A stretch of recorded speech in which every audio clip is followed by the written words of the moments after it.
Friends, this has been, oh man, what a freaking week. This has been probably the hardest week that we've had as a family since we moved back to the United States. It started off last week on Monday with our son going in for an expected trip to the hospital. We had planned this because we're going to be starting him on a new regimen when it comes to his medications and the keto diet, and there's just a bunch of stuff that needed to be happening. And so the hospital admitted us because we were going to be trying out something new, and they needed to monitor him as he transitioned into this new setup. Thankfully, my wife was able to stay with him in the hospital Monday through Friday, and I got to stay here with our two older boys in order to make sure that everything was still going on, because the hospital that we were admitted to was 5 hours away from us. And oh man, everything went wrong last week. It was scary, it was rough, it was hard. And I'm still kind of recovering from it, and things aren't even completely back to normal. And I'll explain a little bit more in a second. But first off, I want to say thank you to all of our Patreon supporters as well as our Float Plane supporters, where we upload our videos early without ads. Without you guys, I wouldn't have been able to take last week to actually be able to deal with everything that we needed to deal with and have the time off in order to be able to do stuff. Not being completely bound by having to put out videos makes it so that I can take care of my son and my family in ways that I couldn't actually do with a regular job. So thank you so much. And I'm just kind of giving this video as an update on what's going on, because it's still everything's still so chaotic. So I'm not going to go into the details of what's going on with my son. Suffice it to say, the transition to the new regimen went pretty badly. Thankfully, he was in a hospital, so they were able to monitor him pretty precisely and adjust things where they needed to. But he had adverse reactions to things that he's never had adverse reactions to before. We've tried some of the stuff that we implemented at the hospital, and we've never seen him have such violent physical reactions with vomiting and diarrhea, as well as seizure reactions. It was not what we expected, because we had done it before, just not this closely, strictly monitored. And so things went really rough. He was supposed to initially come home on Friday. However, because of how poorly things went, they wanted to keep him over the weekend. And that's where, not catastrophe, but issue number 2 struck. On Thursday night, we had a wicked thunderstorm just roll in out of the blue. Wind gusts were up to 60 miles an hour.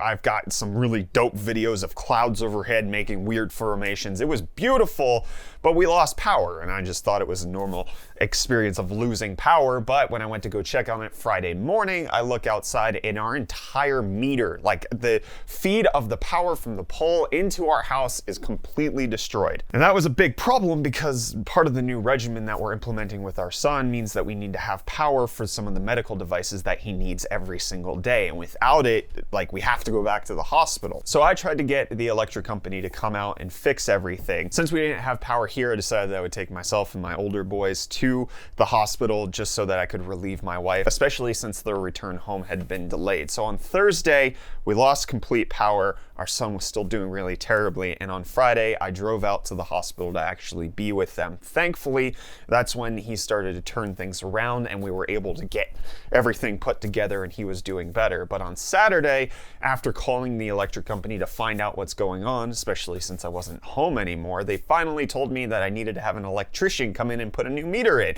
So thankfully, our landlord here understood our situation and got an emergency order for a electrician who came out and fixed it, and we had a meter. But while I'm sitting in the hospital on Sunday, I realized that even though they say the power's back on, I can't connect to any of my remote devices. I can't control anything that I normally am able to do when I'm out and about. And that's because I come home to this on Sunday, and our fiber line has been completely ripped from the house. The storm just completely destroyed everything, and it looks like whoever cleaned up from it just severed the cables and tossed them in my driveway. And so I'm sitting here with power now, thankfully, with my son having come home from the hospital, because that was actually one of the requirements the doctors gave us, was that he can't go home until you have power. So thankfully that's happened, but now I can't do half of the things that I normally do for YouTube and for my business because I lack internet internet, and because everything's still so medically sensitive with my son being home and I need to be on demand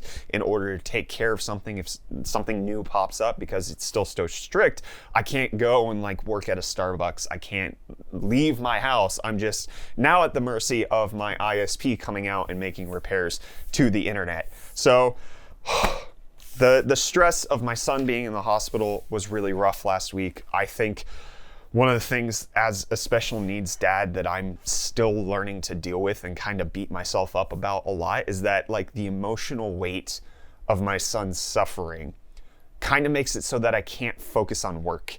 And that's a problem, right? Like I still need to work regardless of what my son's going through because I have to provide for my family. And it creates this negative thought pattern where I don't feel like I can work because I'm so worried about my son that like I end up not working, and then I get so worried about me not working that we won't have enough money to do everything. And then like it just creates this cycle where I mentally am like strangleholded against working because I'm number one, devastated about my son. Number two, just feel like wholly ineffectual, I guess is like the best sentiment that I can give. Like I just feel useless when it happens. Like I should be able to push through and make everything work because like my family needs it. My older boys need me. I still need to be strong for my wife and my kids, and like sometimes I don't know how to do it, and that really bugs me and like makes things worse.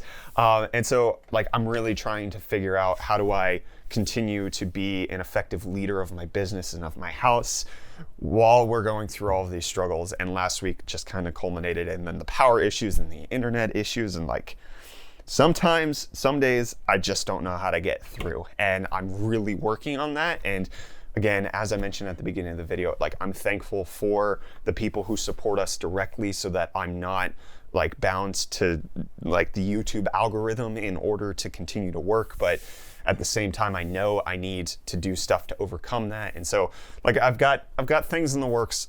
I'm planning on it, but like being a special needs parent has become a challenge in different ways than I was expecting. And I'm still trying to figure it all out.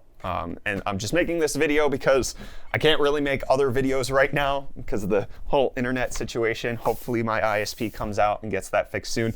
I did record a video last week that should be coming out this week. So if you see a new video here on UFD Tech, that's why. It's not because I got internet back, it's because I worked on it last week. Anyways, I just kind of wanted to give everybody an update for everybody who supported us, my family, my son along this journey. We're doing well now. It's Monday. He came home from the hospital last night. Last night went great. Things have started to improve since Friday, really. We have to give this new regimen about 6 months to see if it's actually working. So it's going to be a long journey in order to get to that. We are currently planning and working towards our next charity live stream for SYNGAP's Rare Disease Foundation so that we can get a cure at some point, because that's our ticket to freedom. Anyways, thank you for watching this kind of more personal video / update. I really appreciate all you guys and all of your support and everybody who helps us out and everybody who watches. And I'll see you when I get internet again. I'm uploading this via my phone's internet. It's probably going to take a few hours. Anyways, I'll see you in the next video, friends. Cheers.